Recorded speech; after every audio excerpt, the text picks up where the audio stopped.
আসসালামু আলাইকুম এভরিওয়ান। আজকে ফিজিক্যাল এক্সারসাইজে একটা ব্লগ করতে এসেছি। আপনারা জানেন আমরা মানুষ, আমাদের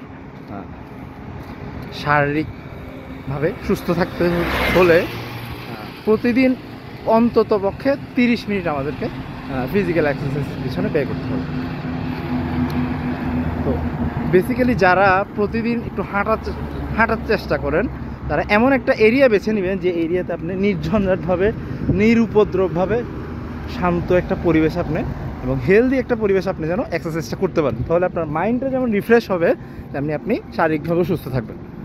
আচ্ছা, এই এরিয়াটা হচ্ছে বেসিক্যালি ডেমরা রোড। এটা হচ্ছে ডেমরা খাল। খুব সুন্দর একটা পরিবেশ। সকালবেলা বৃষ্টি আসবে আসবে করে এমন একটা ভাব। আকাশটাও একদম একটু কালো হয়ে গিয়েছে।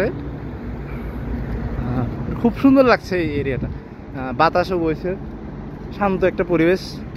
এরকম পরিবেশে আপনি যখন এক্সারসাইজ করবেন আপনার মন আরও রিফ্রেশ হয়ে যাবে। আচ্ছা, আমি একটা কাজ করি, সেটা হচ্ছে স্পিডোমিটারটাও চালু রাখি যখন আমি এক্সারসাইজ করা শুরু করি। সেটা আমি কতটুকু দূরত্ব হাঁটলাম অথবা জগিং করলাম সেটা যেমন আমাকে দেখায়, তেমনি হচ্ছে আমার টপ স্পিড কত সেটাও দেখায়, অ্যাভারেজ স্পিড কত সেটাও দেখায়। তো আমি একটা ধারণা পেতে পারি যে আমি আজকে এতটুকু হেঁটেছি বা এতটুকু জগিং করেছি, এতটুকু। আপনারা যদি আরও বেশি যদি এক্সপ্লোর করতে চান তাহলে আপনারা ইয়ে লাগাতে পারেন, কি বলে এগুলোকে, আপনার কত ক্যালোরি লস হলো, লাইক স্মার্ট ওয়াচ। আপনার কত ক্যালোরি লস হলো, কত ক্যালোরি আপনি গেইন করলেন, সরি গেইন না, কত ক্যালোরি লস করলেন আজকে, টোটাল কতটুকু জগিং করে বা হেঁটে। সো আমি যেটা করবো রেগুলার হচ্ছে আমি প্রথমে একটু হাঁটার চেষ্টা করি। হেঁটে হেঁটে যখন আমি সব কিছু আমার যখন মানে ইউজ টু হয়ে যাই তখন আমি একটু জগিং করি। একটু না বলতে পারেন, অনেকটাই জগিং করি আসলে। আমি অনেক দিন ধরে জগিং করছি, তো এটা আমার সাথে ইউজ টু, এটা আমার জন্য আসলে মানে ভালোই, জিনিসটা ভালোই। আচ্ছা,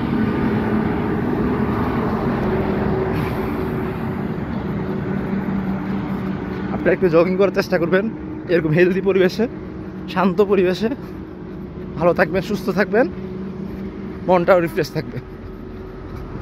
একটু নিরিবিলি প্লেসে কাজটা মানে জগিংটা করবেন অথবা হাঁটবেন।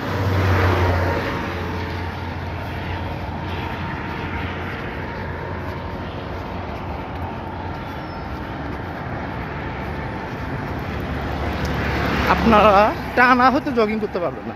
আপনি 2 মিনিট জগিং করলেন, দেন বাকি 5 মিনিট আপনি হাঁটলেন, আবার 3 মিনিট জগিং করলেন, দেন আপনি আবার 6 মিনিট অথবা 7 মিনিট আপনি হাঁটলেন। এইভাবে আপনার করতে হবে। আর যদি পারেন 1 বোতল পানি নিয়ে আসবেন, কারণ যেহেতু এখন গরমকাল আমাদের প্রচুর ঘাম হয়। 1 বোতল পানি নিয়ে হাঁটবেন অথবা জগিং করবেন। মাঝে মাঝে যখন বেশি টায়ার্ড হয়ে যাবেন তখন একটু পানি খাবেন। এই যে আমি জগিং করছি, আমার স্পিডোমিটারও শো করছে আমি কত স্পিড জগিং করছি। যেমন 8 কিলোমিটার পার আওয়ার আমি এখন জগিং করছি। এইটা আসলে স্পিডোমিটারটা এক্স্যাক্ট রেজাল্টটা দেখায় না, এটা আরও 5 মানে এটার সাথে আরও 5 যোগ করতে হবে। এটা 13 কিলোমিটার পার আওয়ার হবে। আসলে আমি কত স্পিডে দৌড়াচ্ছি এটার থেকে হচ্ছে আমার এক্সারসাইজটা ঠিক মতো হচ্ছে কিনা সেটা হচ্ছে মেইন বিষয়। এই যে খুব সুন্দর একটা পরিবেশ, সকালবেলা যে ডেমরা খাল, নিচে দিয়েও মানুষ এক্সারসাইজ করছে না যে তা না। এই লোকগুলো এক্সারসাইজ করতে বেসিক্যালি বের হয়েছে। এই যে সবাই সকালবেলা একটু হাঁটারই চেষ্টা করে। এই যে সুন্দর এরিয়া, সবাই হাঁটছে, এক্সারসাইজ করছে।